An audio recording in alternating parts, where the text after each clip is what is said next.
Welcome back to The Extract. I'm Kyle Meyer, and this will be a good one. A little bit of story time. I'll start first with a little preface. Going back to 1994, I think it was, maybe 1995, and we were introduced to this new wine that we had never heard of before, that we had never seen.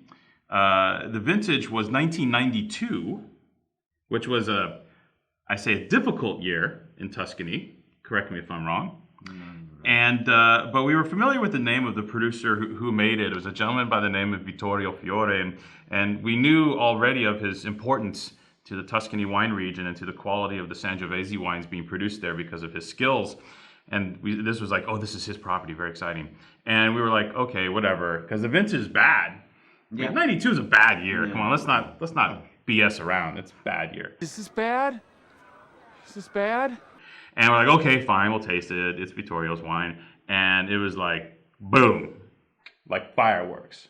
Like your dad made, like in his first year, made the wine of the vintage. And it was really exciting. And we were smitten straight on. And I think I personally had a hand in selling probably every vintage of Carbonaione since.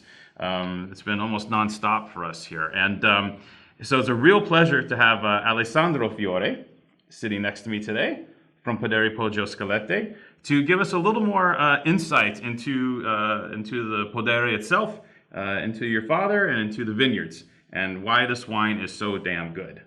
Wow. So welcome. Thank you. Thank you to everyone, and nice to meet you guys. So Alessandro, first of all, let's start with, your dad's a pretty famous dude in that neck of the woods, and he knows his way around. So tell us about when he originally discovered the property.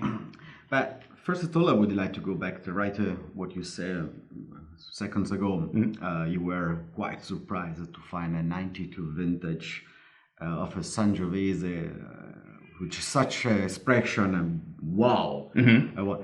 But certainly it's because behind, even in the bad moments, if there is good people behind the wine, you can already have a good opportunity to make good results. Right.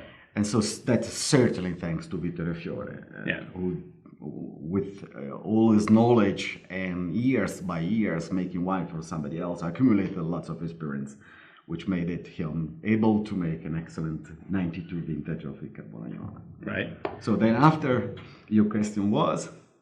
Well, after that, the question was, based on his experience and then coming into this site, how did your dad find the site? And I think the site, the area, has a little something to do with the quality of that initial wine. But we moved down from North Italy, where we were living in the beginning. And my dad was the managing director of the Italian Winemaking Association. We moved down to Tuscany in the 80s. And it was easy to fall in love with this wonderful region that even if you come from Milan, you can imagine a different landscape. And Dad started his activity as a free winemaker consultant, and he had his good success. And it was his and mom's dream to have their own wine estate. But I think that I really love of my parents, they are never in a rush. They come slowly, and in the 90s, it comes this opportunity of this abundant vineyards property, completely scratch. And it was one thing that let my dad fall in love right away with this property. It was the Carbonaione vineyards, where we discovered the vineyard had plants vines that were replanted just after the First World War.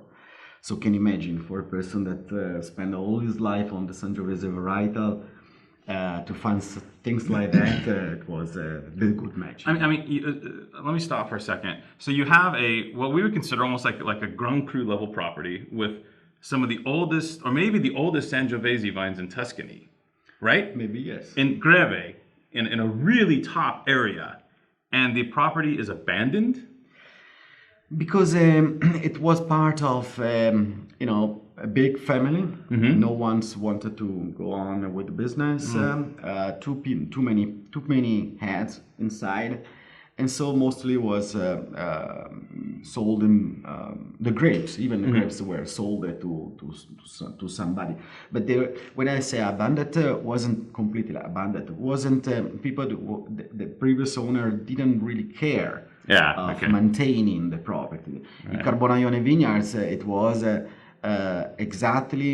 exactly how was a planted vineyard in the early 70s, 60, 50, 40s, where you had artichokes, olive tree, vine, canaiolo, ciliegiolo, sangiovese.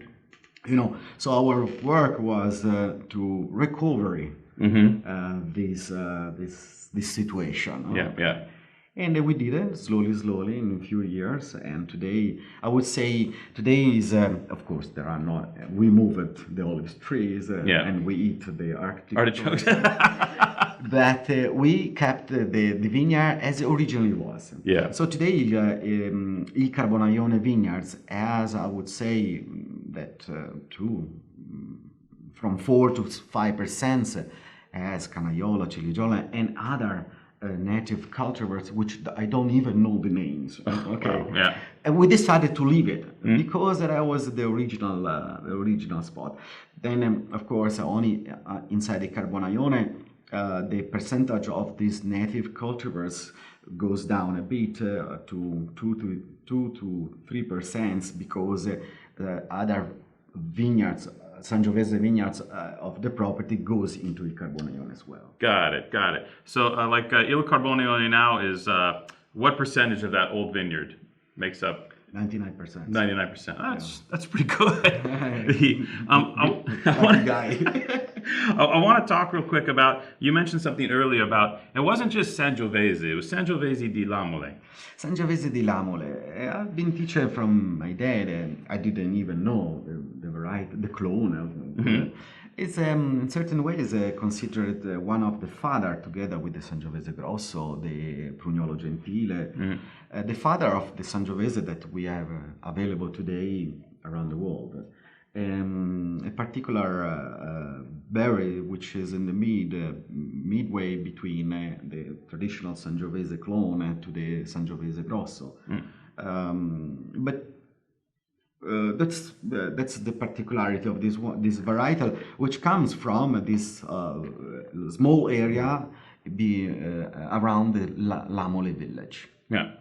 So are there still a lot of Lamole clone there, or are some of the new clones, have they taken over? Is there less and less of this clone in Chianti Classico now?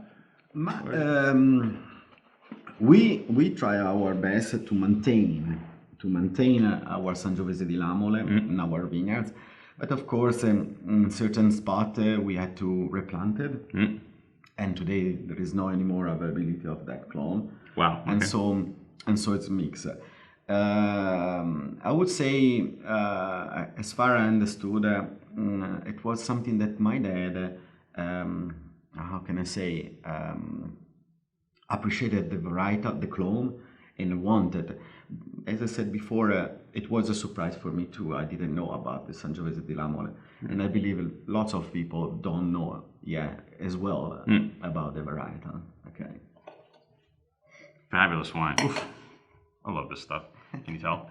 And I also want to talk real quick, Alessandro, about Capogatto, because this is like the family's, the family's wine, huh? It was not anymore. Not anymore. You spend time with your family? Sure I do. Good. Because a man who doesn't spend time with his family can never be a real man.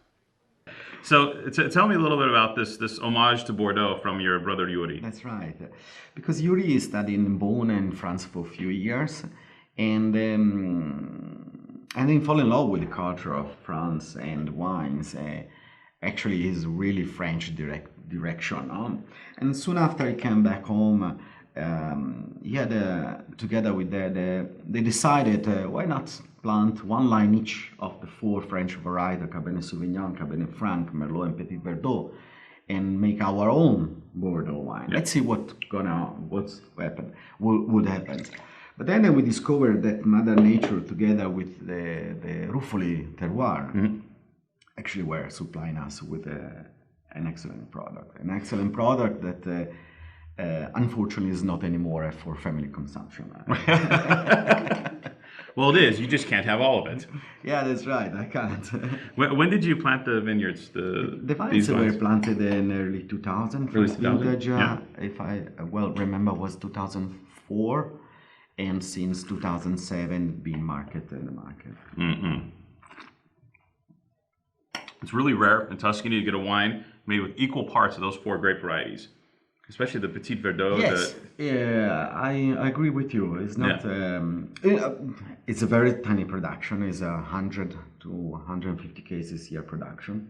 So it's very tiny. It's a barrel, so you can imagine it's easy to control the quality of this wine. Yeah. And to be always matching the percentages year by year. Yeah, because it's pretty much the same, right? There's not too many changes. Who else are you gonna make like 20 cases or? No, even the wine received a nice, very high success by accounts, but as well wine writers, given fantastic scores. But we decided not to increase the quantity, not to increase the production, because we think Il Capogatto it's a good wine to share with friends. We think Capogatto, if you want a Bordeaux wine, you know exactly where to go. You know, if you want a Sangiovese, I'm gonna be offended if you don't knock to my door. The Capogatto, it's a wine that if you fall in love, there is something to share together, to enjoy together. And this is the reason why we decided not to increase at all the quantity, the year production. Well, Alessandro, I plan on knocking on your door for many years to come, sir. The Carbonioli is fantastic again this year. Congratulations. And congratulations to the entire family. This is one of the best run properties in Tuscany from some of the oldest vines and one of the best locales. Nice people, great prices. Yeah, buy these wines. Cheers. Guys, thank you very much for your time.